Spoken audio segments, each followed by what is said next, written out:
I do a class or seminar we call the 3Ms, Money, Marketing, and Management. It's an introductory seminar that we require all of our new clients that are doing a new startup business. And we ask them to come in to do the 3M, to do the 2-hour 3M seminar. Last year, we averaged about 10 to 12 per week.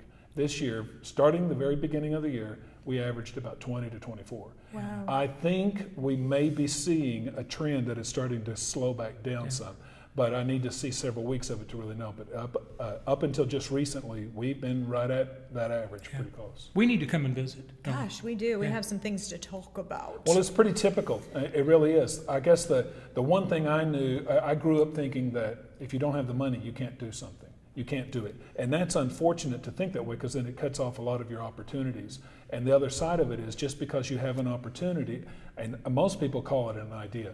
One of the things I tell people is, we certify that you've got a good business idea. Will you tell me if, no, you stink, we don't need that? Well, see, that's the point is, your business idea is probably a very good business idea. That's not the question. The question is it a good opportunity? And that's the challenge, is to discover who wants it, how many want it, where do they want it, and are you the one that can provide So you'll it? tell me, yes, you stink, but you still might have an opportunity, or something like that.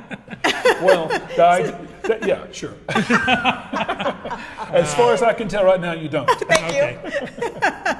Thank you so much for coming in. I'm serious. We need to make an appointment. Yeah, we need to visit. We'll call. Okay. Wow. I feel freer. Yeah, interesting. Already. Huh? I feel like I can maybe find some money. I don't know what I'm going to do with it, but I know what I'll do with it. I'll go shopping at Pink Saloon. And can I just say, did I get pinked or did I get pinked? Brooke didn't happen to be there, but the good news was I had tried this dress on before, va-va, and it feels like pajamas. Do you want to feel, not this part, do you want to feel this part? That's better than your feet last week. Yeah. We can do that too. Jammies.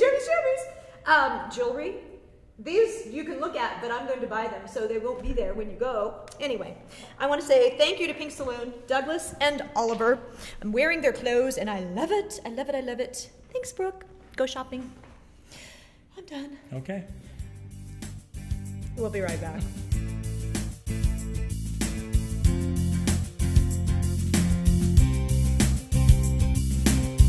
Find your life online. We're talking about entrepreneurship skills. So how can we do that if we didn't meet an entrepreneur? And have we got one for you? My good old friend, and I mean old. Mike Cooper's here. Mike, you've done lots of different things, but you started, as I did, in the news business. In television, yeah. Okay, and what happened from there? Wow, we want to do that story?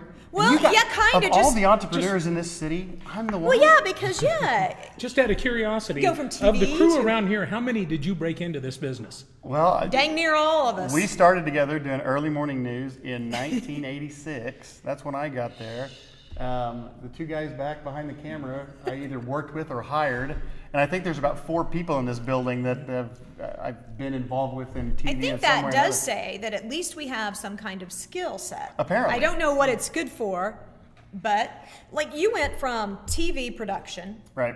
into Software. computer software, wasn't it? Well, yeah. It was a weird journey. When I was in high school, I wanted to be a journalist, and I was going to go to the University of Missouri to get a journalism degree. I know. But my senior in high school, I got a job in TV station as a production assistant. I hired one of those over there, and I fell in love with the TV deal. And so much so, and I guess I was pretty good at it because the TV station hired me to be a director of the 6 and 10 o'clock news in Little Old Joplin, Missouri, which was a 40-hour-a-week job, and actually, paid pretty good for a senior in high school. And so I decided, well, I'm gonna do this. I'm gonna work here for 4 years, and I did go to college at Missouri Southern, which is a university now. Was a college. Yeah. What'd you graduate in? Communications. Yep. And so I did 4 years there, and all the time was directing news. And then literally the day I graduated, Wichita used to have a station called KSNF, which was for the 4 states, because it was Kansas, Oklahoma, Arkansas. I always wondered what the F was, Missouri. because wasn't it in Joplin? Yeah, it was for 4 states. FJ? 4 states. EFG? Oh, whatever. There you go. Okay. So Gotcha. KSN at that time owned it and called me and said, we're going to launch this new 5 o'clock news thing, and we want you to start in the mornings. And so off I came, and that's what I did for a long time. I directed news, and then I got into sports, because back then ESPN didn't Right. control everything, so I directed a lot of KU and K-State football games when we used to do those at the station. And then I just moved into management at the station, and then finally I was in upper management at the station when I left in '99. Okay, and then from there you managed a computer software Yeah, what company. happened there is I met an entrepreneur. I Oh. met a kid, literally a kid, from Wichita. He was, I think when I met him, he was 19 years old. Oh my. And he had a video production.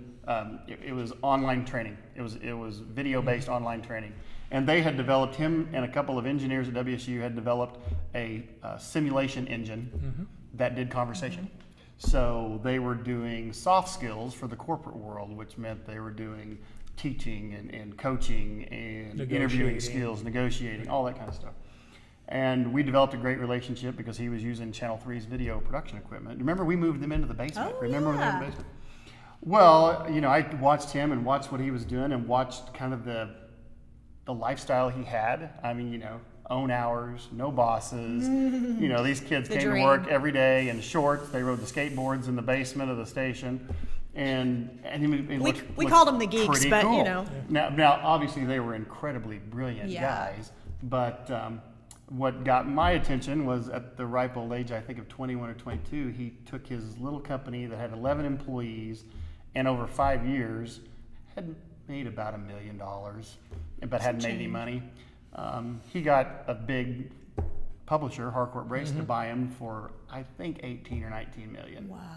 And so he went from being a 21-year-old kid trying to, you know, make a buck to Being a millionaire. being a millionaire. Millionaire. And that got my attention. I thought, that's pretty cool. So I hooked up with him. You know, he offered me a job because he said, "Look, Mike, I'm an entrepreneur. I don't do operation stuff. It's not That you whole do- technician yeah. side, business Exactly, He side. said, "You do that. You know, that's what your skill set is. Why don't you come and run this division, and we'll work together." And I thought, you know, this is a good opportunity. I can learn from this kid. I can be part of a big corporate structure, learn a lot, and then maybe someday I can figure out how to go do this on my own. And that's Okay, that's what which we did. leads us to today. That leads us to that. Yeah. Vibe. This is your newest venture. The newest venture. Why did you get into sports magazine? Tell us that journey. Well, yeah, it's a pretty interesting journey because when I went to work for the new company, it was bought by Harcourt Brace.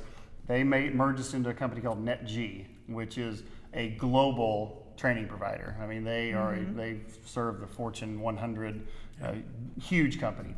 And we grew our company, little company in Wichita, from the 11 employees to 50 in 18 months.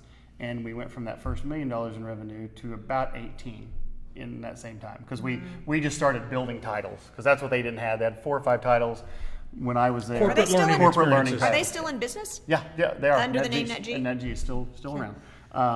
Actually, I think they were bought by a company called Skillsoft. But so we had an incredibly successful business here, and from an entrepreneur standpoint, I wasn't really in it in terms of being part of the buy, but from an entrepreneur environment, I mean, it was just a great, fun place to work. You know, we even were 50 people. People came to work in shorts. They had no hours. Right. You know, I mean, you worked on your own. You know, you really developed a team that, well, the previous guest said it, you surround yourself with people that are a whole lot smarter than you are. And I figured that out really quick, that all these kids were a whole lot smarter than I was. And so the last thing I wanted to do was try to dampen that by saying, look, you know, you really need to wear Yeah. a suit and a tie, you know, we need to look good, and we need to take lunch hour, and you need to be here by 9. You just don't do that. And so it was a great environment. We were highly successful, overachieving in every way.